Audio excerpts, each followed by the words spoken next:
மாலை முரசு செய்திகளை விரிவாக பார்ப்பதற்கு முன் தலைப்புச் செய்திகள்.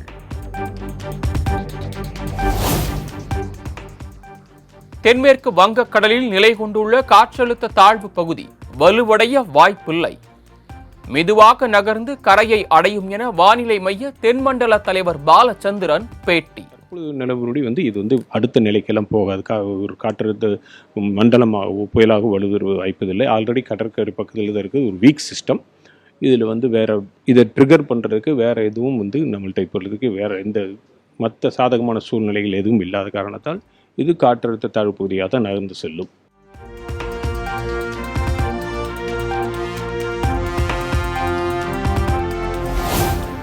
சென்னையில் கன முதல் மிக கனமழை பெய்யக்கூடும் என சென்னை வானிலை ஆய்வு மையம் அறிவிப்பு.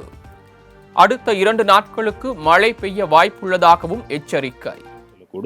இதன் காரணமாக பொதுவாக பார்த்தோம்னா அடுத்து வரக்கூடிய 4 நாட்களுக்கு தமிழகம், புதுவை, காரைக்கால் பகுதியில் மிதமான மழை. ஓவராலாக பார்க்கும் பொழுது கனமழைங்கிறது ஒவ்வொரு நாளுக்கும் ஒரு இடத்துக்கு ஏற்ற மாதிரி மாறுபடும். பொதுவாக கடலோர பகுதியில் ஆரம்பித்து உள்பகுதிகளுக்கு போகும். இப்போ அடுத்து ஒரு 24 மணி நேரத்துக்கு பார்க்கும் பொழுது நம்ம சென்னை, காஞ்சிபுரம், திருவள்ளூர் அந்த பகுதி மற்றும் டெல்டா மாவட்டங்கள், இந்த மாவட்டங்களில் எதிர்பார்க்குறோம்.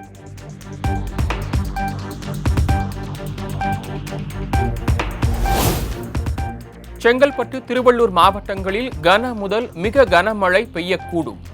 இவ்விரு மாவட்டங்களில் நாளை கனமழை பெய்ய வாய்ப்புள்ளதாகவும் வானிலை மையம் தகவல்.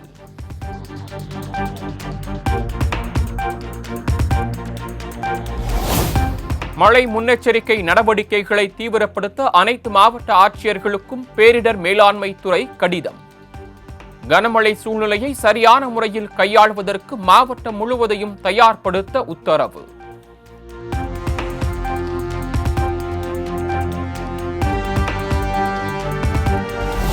குமரியில் உள்ள வள்ளுவர் சிலைக்கு டிசம்பர் 31, ஜனவரி 1ஆம் தேதி வெள்ளி விழா கொண்டாடப்படும். முதலமைச்சர் மு.க. ஸ்டாலின் அறிவிப்பு. 2000 ஆண்டின் தொடக்கத்துல 133 அடியில் வானுயிர் புகழுக்கு சாட்சியமா சிலை அமைச்சார். அந்த சிலை அமைக்கப்பட்டு 1/4 நூற்றாண்டு ஆகுது. வெள்ளி விழா காண்கிறது வள்ளுவர் சிலர். அதை கொண்டாடுகிற விதமாக 31/12/2024 மற்றும் 1/1/2025 ஆகிய நாட்கள்ல வெள்ளி விழா நிகழ்ச்சிகள் நடத்த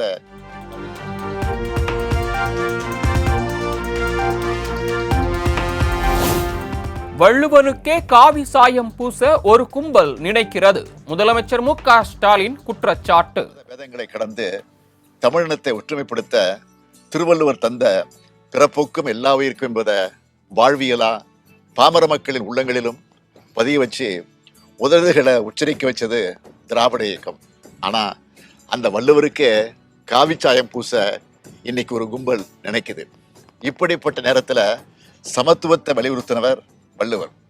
அவர் எல்லாருக்கும் பொதுவான தமிழர்களின் அடையாளம்னு மீண்டும் முழங்க வேண்டியிருக்கு.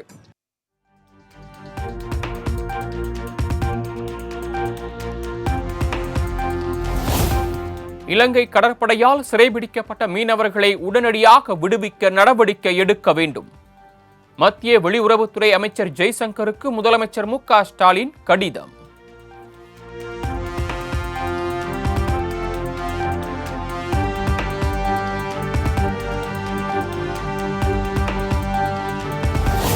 அரசு ஊழியர்கள், ஆசிரியர்களுக்கு 42 மாத காலமாக திமுக அரசு எதையும் செய்யவில்லை என அதிமுக பொதுச் செயலாளர் எடப்பாடி பழனிசாமி விமர்சனம். உண்மை சுட்டதால் 7 பக்க மொட்டை காகித அறிக்கையை ஆட்சியாளர்கள் ஊடகங்களுக்கு அனுப்பியுள்ளதாகவும் கடும் தாக்கு.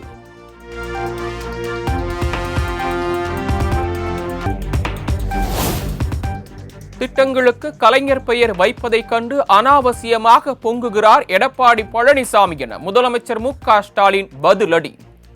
தன்னிலை மறந்து இபிஎஸ் திமுக அரசை விமர்சித்து வருவதாகவும் சாடல்.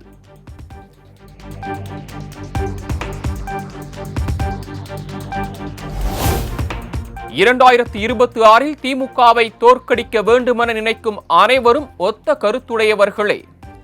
கூட்டணி தொடர்பாக இபிஎஸ் அளித்த பேட்டியை சுட்டிக்காட்டி மறைமுகமாக கூட்டணிக்கு அழைத்த பாஜக மூத்த தலைவர் தமிழிசை சவுந்தரராஜன். கட்சிகள் எல்லோரும் ஒன்றாக இணைய வேண்டும் சொன்னார். ஒத்த கருத்துனா என்ன? எதிர்க்கட்சிகளுக்கு எல்லாம் ஒத்த கருத்து, இன்றைய மக்கள் விரோத திராவிட முன்னேற்ற கழகம் அகற்றப்பட வேண்டும் என்பதும் ஒத்த கருத்து.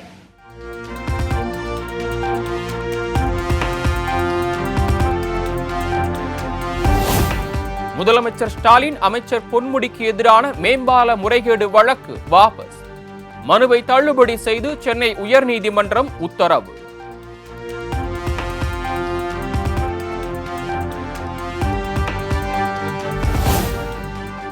பொழுதுபோக்கு தளத்தில் தலைவர்களை தேடியவர்கள் அல்ல என்னுடைய தொண்டர்கள் என விஜயை மீண்டும் சீண்டினார் சீமான். ஜெயலலிதா கருணாநிதியை விட மிகப்பெரிய தலைவரா விஜய் எனவும் கேள்வி. என்னை விரும்புகிற மக்கள், போராட்ட களத்தில் தலைவனை தேடுகிற மக்கள் தான் என்னை பின்தொடர்வார்கள். விளங்கிறதா? காத்தடிக்கிற திசையெல்லாம் பறக்கிற பதர்கள் எனக்கு வாக்கு செலுத்த மாட்டாங்க.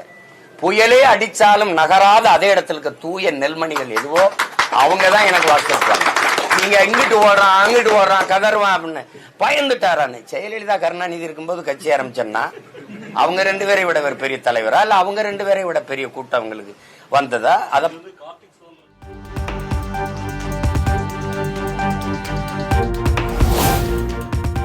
மாலையில் மழை இல்லாத நிலையில் நள்ளிரவில் இருந்துதான் மழை பெய்ததால் சென்னைக்கு விடுமுறை அறிவிப்பதில் சற்று தாமதம். துணை முதலமைச்சர் உதயநிதி ஸ்டாலின் விளக்கம். அந்த ஒரு சின்ன ஒரு குழப்பம்.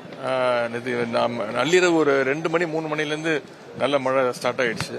அதனால அந்த டிசிஷன் எடுக்கிறது கொஞ்சம் லேட் ஆச்சு.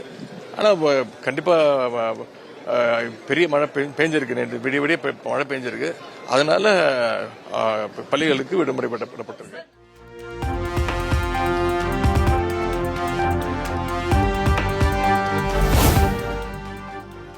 தமிழ்நாட்டின் புதிய தலைமை தேர்தல் அதிகாரியாக அர்ச்சனா பட்நாயக் பொறுப்பேற்பு. மாநிலத்தின் முதல் பெண் தலைமை தேர்தல் அதிகாரி என்ற பெருமையை பெற்றார்.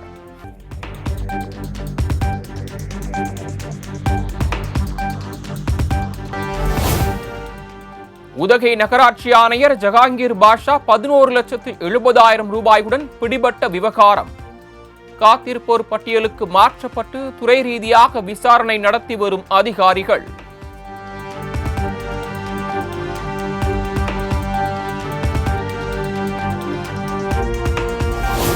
நெல்லை விகேபுரத்தில் அரசு உதவி பெறும் பள்ளியில் வேட்டையன், கோட் ஆகிய படங்களை 25 ரூபாய் கட்டணத்தை பெற்றுக்கொண்டு திரையிடப்பட்டதாக புகார். மாணவர்களின் மன அழுத்தத்தை போக்க திரையிட்டதாக முதன்மை கல்வி அலுவலரின் விசாரணையில் பள்ளி நிர்வாகம் விளக்கம்.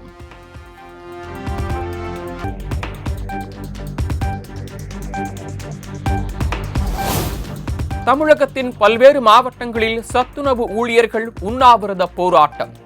தேர்தல் வாக்குறுதியில் அறிவித்தவாறு சத்துணவு ஊழியர்களை முழுநேர அரசு ஊழியராக்கி காலமுறை ஊதியம் வழங்க கோரிக்கை.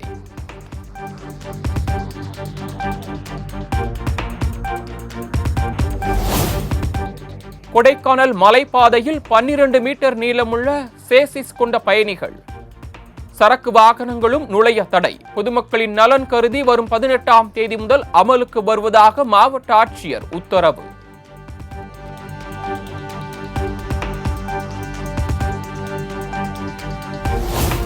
தெலுங்கர்கள் குறித்து அவதூறாக பேசிய வழக்கில் நடிகை கஸ்தூரிக்கு முன்ஜாமீன் வழங்க தமிழ்நாடு அரசு எதிர்ப்பு. முன்ஜாமீன் மீதான விசாரணையை தற்காலிகமாக ஒத்திவைத்தது உயர்நீதிமன்ற மதுரை கிளை.